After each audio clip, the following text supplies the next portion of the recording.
Okay, so good afternoon, everyone. Welcome to the SARIA Security Seminar here at Purdue University. It's October 18th, and my name is Arvind Mikkelneni. I'm filling in for Professor Edward J. Delp, who unfortunately had a prior commitment he had to attend to.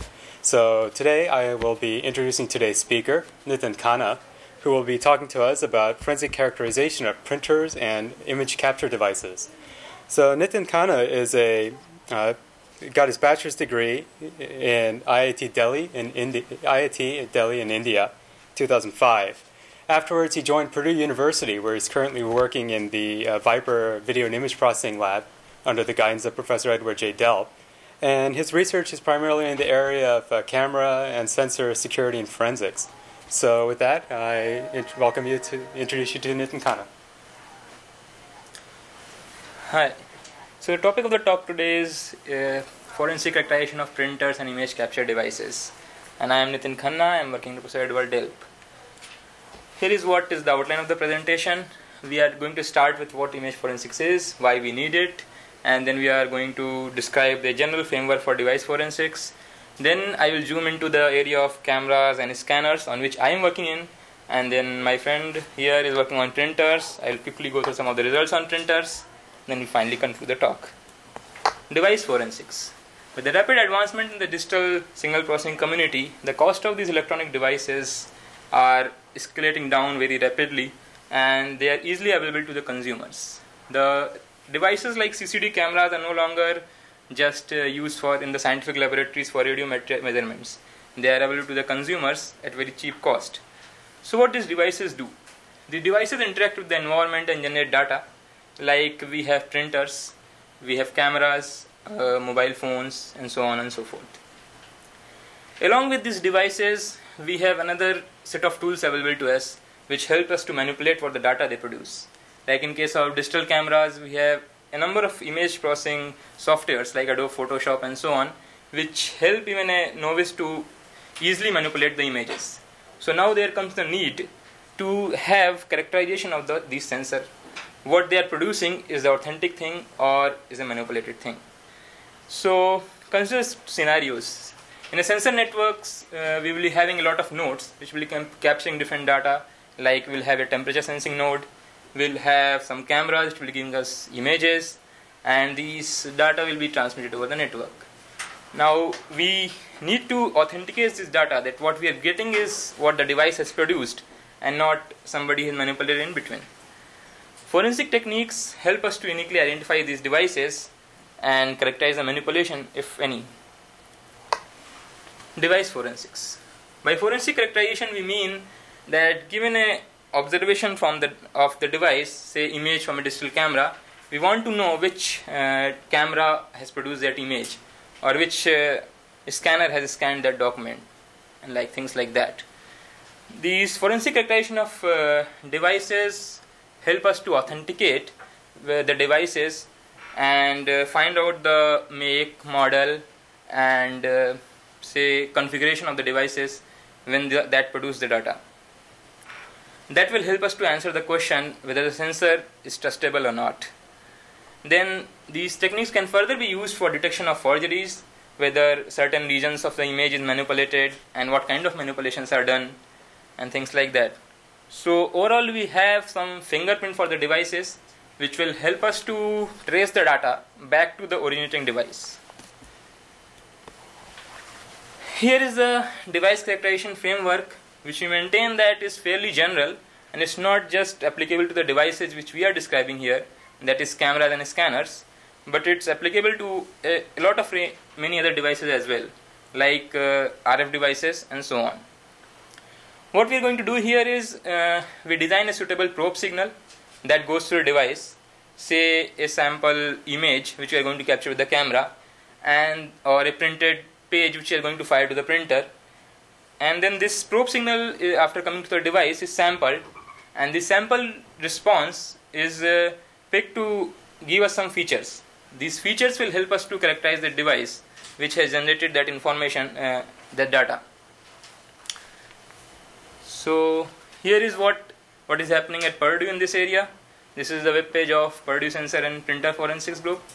There are three professors, Professor Edward Delp, Professor Elbeck, and Professor Chu. and here we can find out the publications and other related stuff. So these are the 4 devices which we are concentrating on presently: cameras, scanners, printers, and RF devices. My work is focused on cameras and scanners, so this presentation is going to be in detail about these 2 devices, but I have some results about printers as well. So digital images. Given any digital image, if we try to figure out which source has generated that image, we can come up with one of these 3 answers. It may be captured from a digital camera, or it may be coming from a scanner which has scanned an already existing hard copy of an image, or it can be generated by a computer softwares like Photoshop, or a graph generated by MATLAB, and things like that. So among these sources, we can have the images which are purely coming from cameras or purely coming from scanners. That is to say, a camera captured a scene and then we have not done any manipulation on that image. That will be classified as image coming purely from cameras. But there are further possibilities that we manipulated that image, we copied a certain portion of that image and pasted it somewhere else within the image, or we removed some portion of image, or we do some things like that. That will come under the class of joint camera and computer generated. Similarly, we can have cameras and scanners together, or scanned image manipulated by some computer software. So my problem here is to, given an image, identify the class from which it is coming. Image forensics. We talked about device forensics in general, and now what this image forensic is. The central question is, given a digital image, we wish to know which device has originated that image and if that image is authentic or not. Now the solution to this fairly big problem depends on what information we already have and what kind of information we want to get. In certain scenarios, we already know that this image can be coming from one of the possible cameras, or this is either a scanned image or a camera generated image. And then what kind of things we wish to know. Sometimes we wish to know what exact camera has produced that image. Or the other question may be which make of the camera has produced that image. Or we just want to know the class of the image, say if it is camera generated or scanner generated. Other scenario can be in court, we just wish to know whether this image is authentic or not. We don't wish to know the exact manipulations which are undergone on the image, but we just wish to know its authenticity. So there are a lot of different kinds of questions which can be raised, and the solutions to those questions will depend on what a priori information you already have about the images. These are the 3 main problems which our research is focusing on. First of all, we wish to know the source of the image, that is image source identification. That is to say, we have an image and we wish to know whether it's a scanned image, scanner generated, or a non-scanned image. Then we have second problem of source camera identification. We see in the second problem we have this a priori information that this image is a image generated by digital camera. We wish to know which exact camera has generated that image. And then in the third problem, source scanner identification, we have similar a priori knowledge that this is a scanned image. This has been scanned by certain class of scanners, and we wish to know that which particular scanner has scanned that image.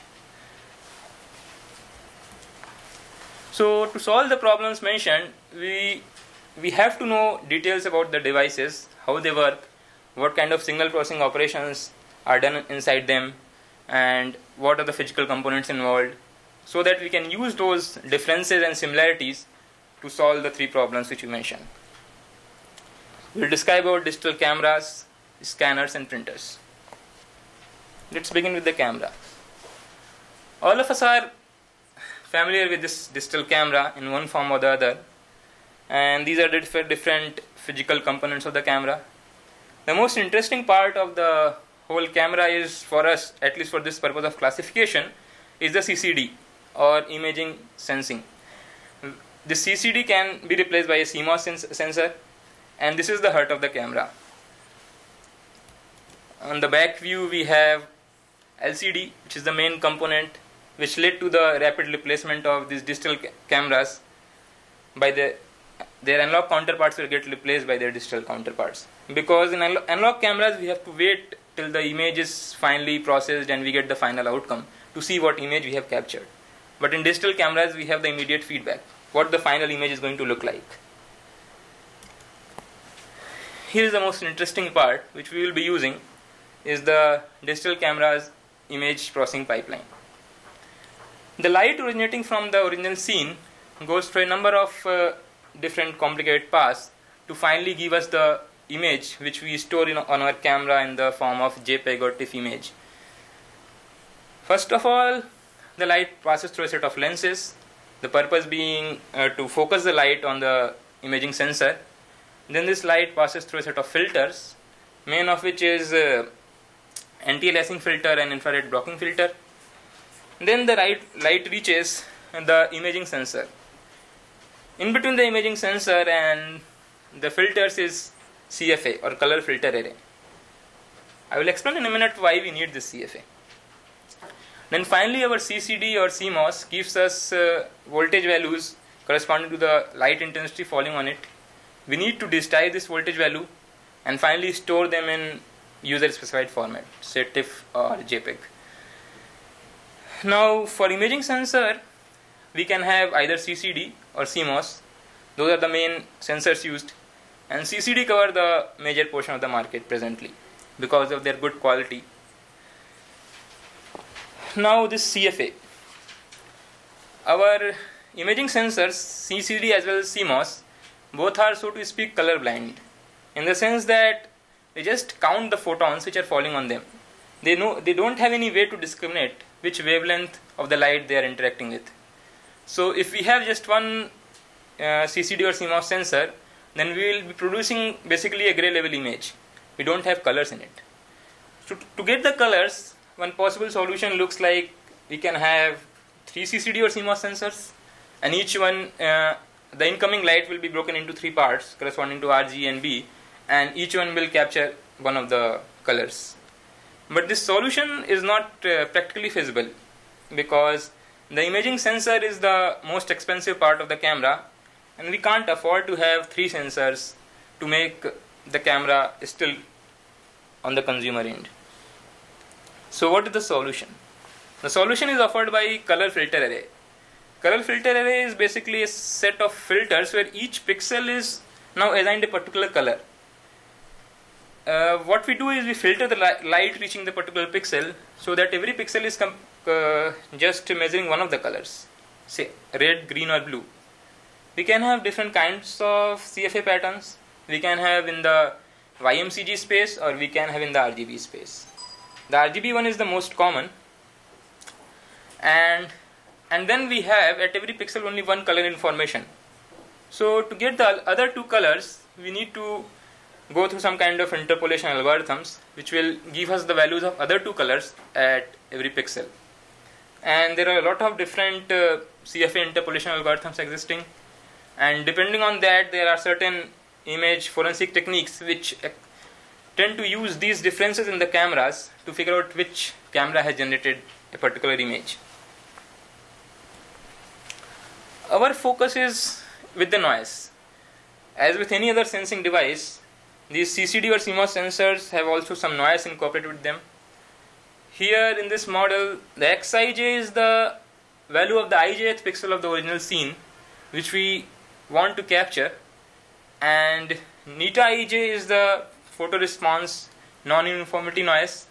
That is a kind of multiplication factor which comes here because even if we are capturing, say, uniformly lit scene, we are not going to have the pixel values which are exactly same over all the CCD, because due to the manufacturing defects intrinsic to the process of manufacturing, different pixels in the CCD have different responsivity. Then we have an additive noise epsilon ij which corresponds to the FPN, fixed pattern noise. The source of fixed pattern noise is basically dark currents. By dark currents we mean that even if we have no light falling on the imaging sensor, we are still getting some output, and that corresponds to the dark current noise. So, and then this f represents a nonlinear function which incorporates all other operations done that we mentioned earlier, gamma correction and color, other things like that. So, the main noise of the CCD which we are concerned with are fixed pattern noise and photoresponse non-uniformity, PRNU. These two components are fairly constant over the frames. That is, even if we are using the same camera to capture different images, these two components will be having a constant values. And together they are sometimes called pattern noise, with which we are concerned. So, we wish to utilize this pattern noise to differentiate between different cameras. Let's see how. Now, the problem, if we see here, before we get the final image, we have a non-linear function operating on the captured values and the noise. And in most of the consumer-end cameras and even scientific cameras, we don't have access to the raw data, that is before those non-linear operations. They just store the final JPEG or TIFF image. So it's not possible to recover that pattern noise using some kind of process like flat fielding, where we capture basically uniformly lit scene and then solve that equation to get back our pattern noise. So we have to find out a way around it. What people are doing is, if the average number of images captured from a single source, we will be left with mostly the pattern noise, which is constant with all the frames. To speed up this process, we can first do the denoising of the image. What we'll do, basically we'll use certain kind of denoising filters, and then we'll subtract this denoised image from the original image. That will give us the noise corresponding to that image. And if we average these noises, we will be essentially eliminating the random components and enhancing the fixed component of the noise. That way, by averaging the estimated pattern noise across many known images which are coming from the same source, we will have the pattern noise corresponding to that source. Then these patterns can be used in the classification step to classify an incoming image whose source is unknown. See the block diagram of the same process. We have a set of images which are coming from the same camera, and we denoise it and extract the noise corresponding to those images, and then we average all these noise patterns to get the camera reference pattern. The assumption in the solution of this problem is that whatever the image which we are going to test on is coming from one of the cameras on which we have already trained our classifier. So we have already a set of camera patterns, and we have an unknown image coming to us. We'll do the noise extraction on it, and then we'll correlate this, find the correlation of this noise pattern of the unknown image with all the existing camera patterns. And finally we will decide on the basis of which camera is giving us the maximum correlation value. That way we will pick up the camera among one of them who has generated the image. Here is our experimental setup. Yeah. Have you guys done that then already? Has this been done? Yeah, this has been done. Not only us, but some people outside also are trying similar techniques to do the camera detection. How does, if you apply steganography, how does that affect the image? Have you checked that out? Or have you? Yeah, that question we can deal at the end, because there are a lot of things which you can do. The basic simplest thing you can do to for this technique not work as it is, as in done in watermarking, you can desynchronize the noise pattern. So you can extract the same noise pattern and shift it by 1 pixel here or there, or you can remove the noise pattern. That way you can easily avoid detection by this kind of approach, simple approach. We need to have some way around that thing. And there are a lot of other things which you can also do. So our experimental setup, which the results I am presenting here, is we have 4 cameras, and we captured around 300 images from each of those cameras. 2 of them were of the same company, Nikon, and then we have Canon and Panasonic. Then we find out the reference pattern, as I told earlier. And in the classification, we do the classification of the rest of the images. Those are separate from the training images. We did training on 100 images and testing on 200. So this is the result. In this graph, the y-axis has the correlation values corresponding to different pictures with different camera patterns. X-axis has the picture number, and the first of those 100 images are basically training images, and then we have testing images, the rest of them. These cross marks in green color are the correlation values corresponding to the Nikon's camera pattern, and as we are clearly seeing that these values are much higher than those correlation values corresponding to their cameras. So this technique gives us an average accuracy of around 99%. Here is similar result on Panasonic camera. Here also we are seeing that we have a clear demarcation of two classes, and we can find out which camera has generated that image and achieve accuracy of 98%. So this is about source camera identification. Let's now move to scanners. If we closely look at this scanning system, it will be easily seen that it is very similar to the camera scanning pipeline. We have an original placed on the glass plate, and we have a light source and lens system. This light source sends the light to the original, which reflects the light, and the reflected light is focused on the imaging sensor, which can again be CCD or CMOS. So if you look at that, we have a similar structure here. We have a CCD, and we have the lenses and filters, and we have similar things here. Now there are certain subtle differences also which we should keep in mind while designing our system. The imaging sensor used in the scanner is not a two-dimensional grid, as was the case with the camera. And this linear imaging sensor is translated with the help of a motor over the whole image to give us the complete image. And the second major difference is, whenever we capture an image with a camera, we are basically using the complete CCD array. But when we are using a scanner, most of the time we are using only a portion of this linear sensor array. Let's see how we can use these things. So since the heart of both the things is CCD or CMOS image capturing sensor, so they are expected to have similar noise characteristics. That is, we will have a similar model as we have here in case of cameras.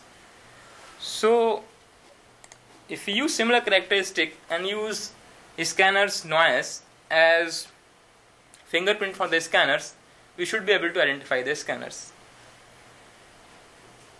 One thing to be noted, as I earlier pointed, is that here a linear sensor array is translated over and over to generate the complete image. So every row of the noise extracted is expected to have similar characteristics. So what we do in our preliminary experiment, we scan a number of photographs with 4 of the scanners at the native resolutions. That is, for 2 of them was 1200 dpi, and for the other two was 4800 dpi dots per inch. And then we divide these complete images into small blocks of sizes 1024 into 768. We maintain here that these blocks B0 and B5 and others in the same column will be having similar noise characteristics, because basically they are generated by the same portion of the sensor. And these blocks B1 and B6 will have a different noise characteristic compared to B0 and B5. So effectively we can treat them as 2 different sources, and we want to discriminate between these 2 sources. So here is a similar training phase. We have these images, we do the noise extraction, and we do the averaging to find out the scanner reference pattern. And then we use these scanner reference patterns in the classification phase. For source scanner identification, we have the unknown image. We do noise extraction and correlate with all the existing scanner patterns in our database. And the pattern which gives us the maximum correlation is determined to be the source of the scanned image. See the results on it. We have 2 scanners, HP Scanjet 6300, two of the same model and configuration. That is, and this HP Scanjet 1 is basically the first column of the first HP scanner, and then we have HP Scanjet 2 which is the first column, the second HP scanner, and we have one UMAX scanner, which we also divided into 2 columns. So effectively we have 6 sources, and we want to differentiate between these 6 sources. And here are the results. So this ends our source scanner identification. Let's go to the next problem which I told earlier. That was image source classification. Here, as I mentioned earlier, we want to utilize the difference in the geometry of the imaging sensor. In the case of camera, we have a 2D imaging sensor, and in case of scanners, we have a linear imaging sensor. So digital images captured with the camera will be having a 2-dimensional noise pattern, and since as with every sensor we have the incorporation of noise in the measurements done, so we can divide this noise into 2 portions, this random component and the fixed component. By random component, what we mean is the portion of the noise which is not constant over the frames captured or documents scanned, and the fixed component is that component of noise which is going to remain fixed with different scanned documents. So for the scanner, the linear array is translated over the complete picture to give us the complete scanned image. So we will be having a periodicity in the noise extracted from the scanned images, corresponding to different rows of the scanned images. While there is no reason to expect similar behavior in the columns of the noise extracted, because those columns essentially correspond to different sensing pixels. On the other hand, with the digital cameras, there is no reason to expect neither in the direction of columns nor in the direction of rows these periodicity in the noise patterns. So the basis of our classification technique is the difference in the geometry, which lead to the differences in the characteristic of the noise pattern. Okay. So we do the noise extraction, we have the image, we use a denoising algorithm. Currently we are using a wavelet based denoising algorithm, and then we get the noise corresponding to that image. Now we extract certain features from this extracted noise and send it to the already trained SVM classifier that tells us whether this image is coming from a scanned class or the non-scanned class. Now what are these features? What we do is this n sub k represents the noise corresponding to the image I sub k. After doing the denoising and subtraction, we found out the average of this average row of this noise, and similarly we find out the average column with this noise pattern. And then what we do is we correlate this with this average row with all the other rows of the noise, and made a vector row correlation, and similarly we made a vector column correlation. What is expected that these row correlation values will be much higher than the column correlation values in case of scanners, but not in case of cameras and images generated by computer softwares. So here is how we use correlation, and then we have the feature vector, which are the first order statistics of this row correlation and column correlation.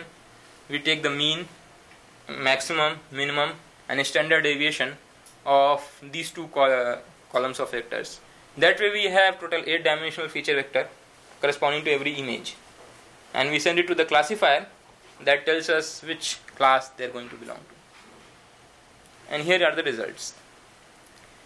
We use around 3000 blocks of scanned images. I am saying blocks here, not the images, because we read into the blocks.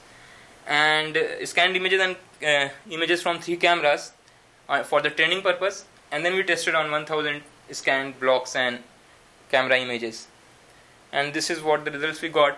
We are seeing that we are having around 98% accuracy for the scanned class going into the scanned class, while we have around 90% accuracy for non-scanned class going to non-scanned class, and that's pretty good.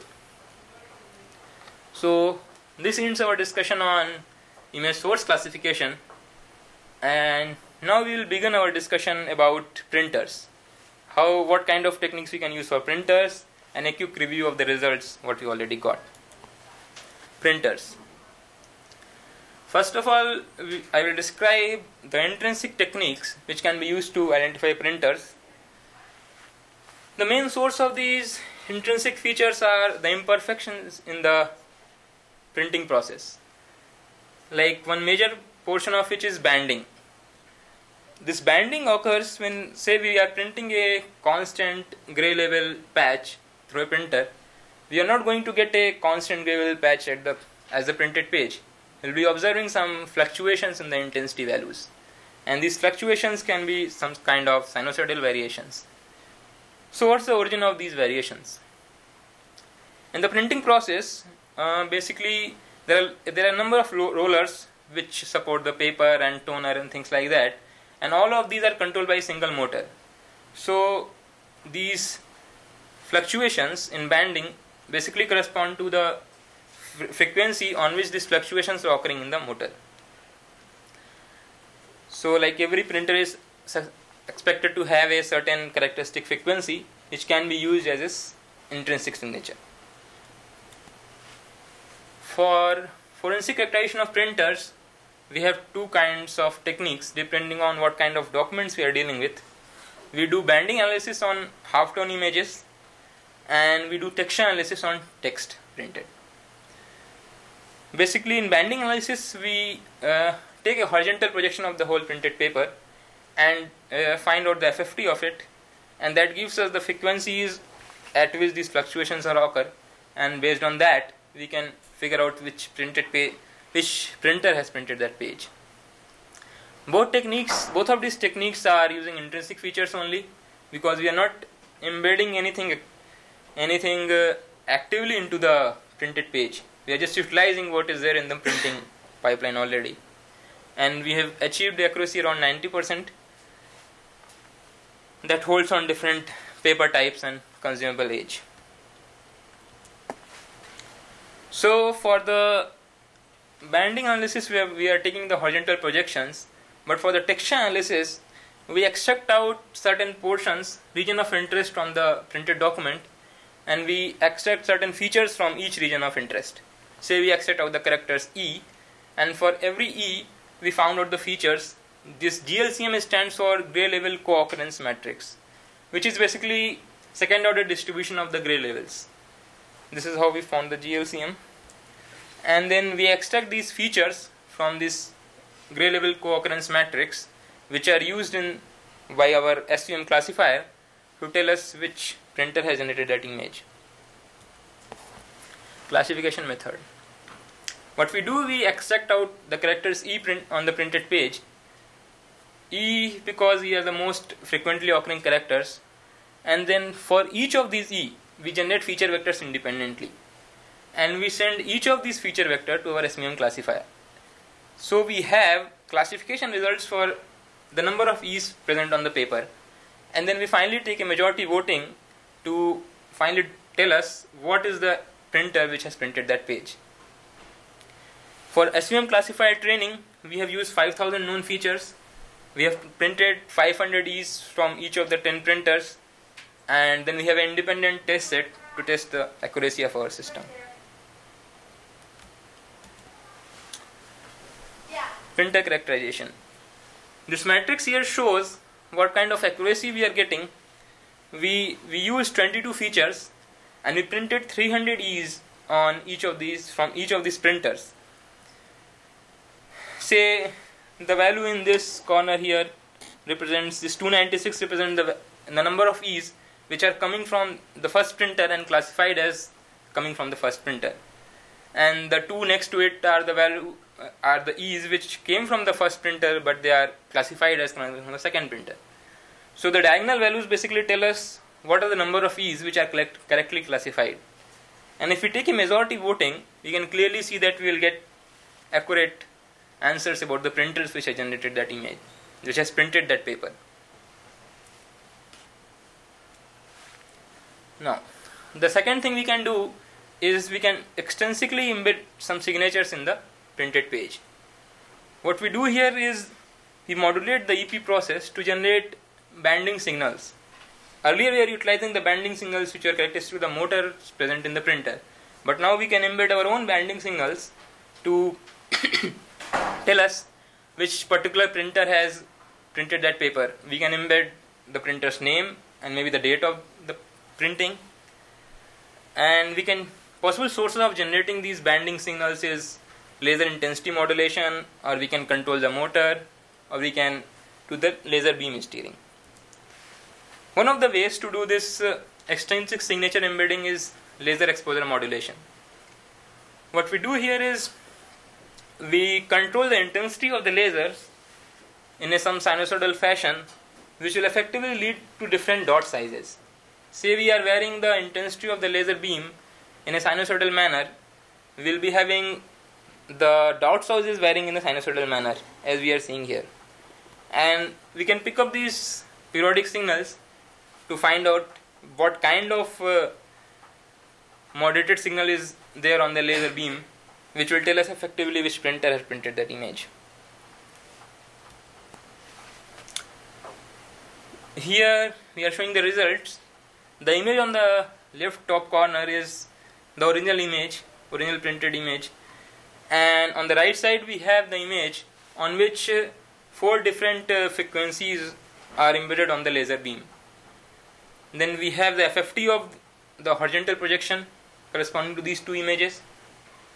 As we can clearly see that we are able to identify the 4 frequencies which we embed on this image.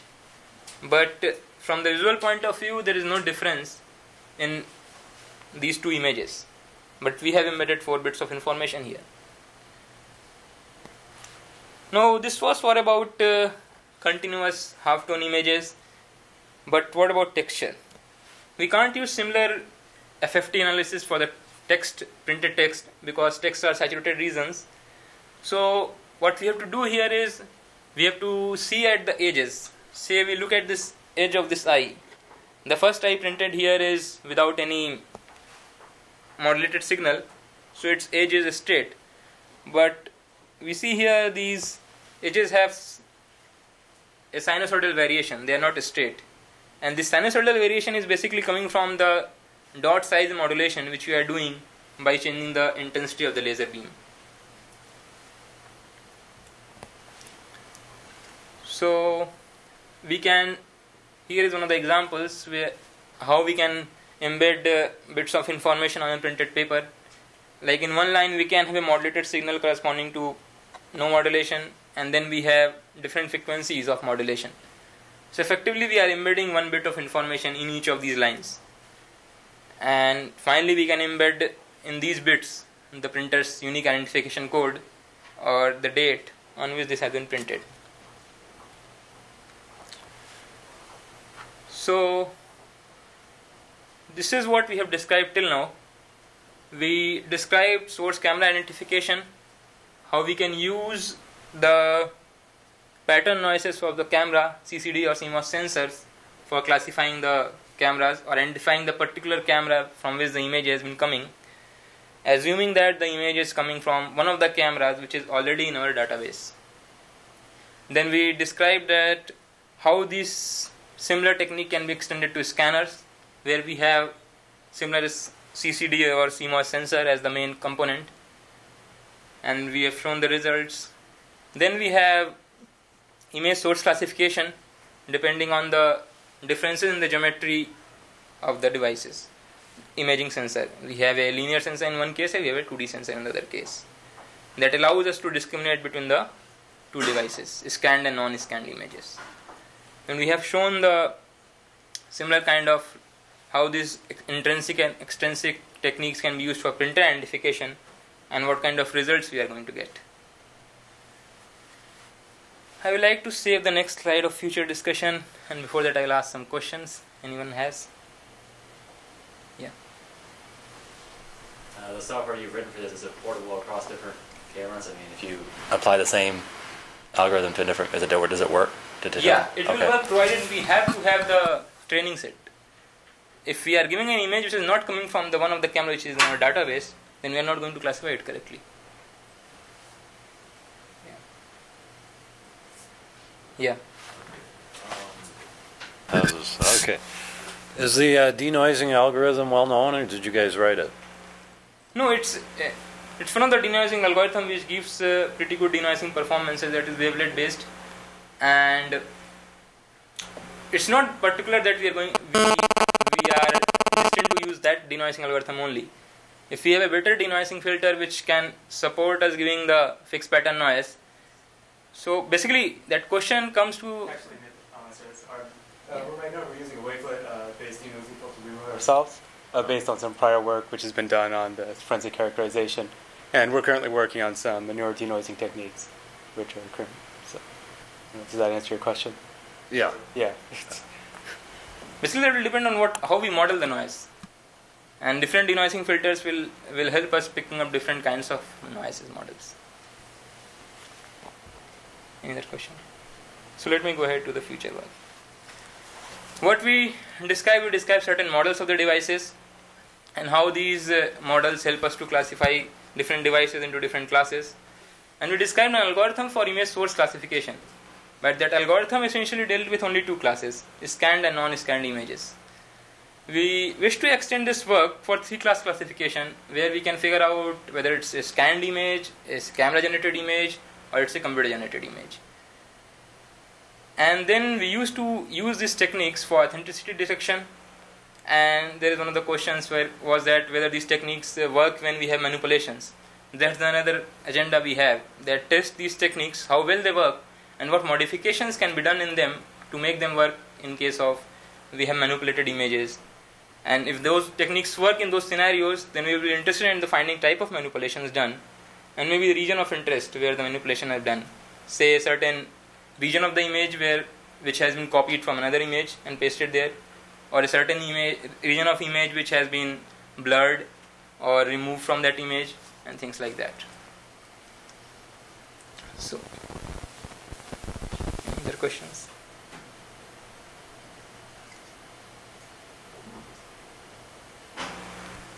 No questions?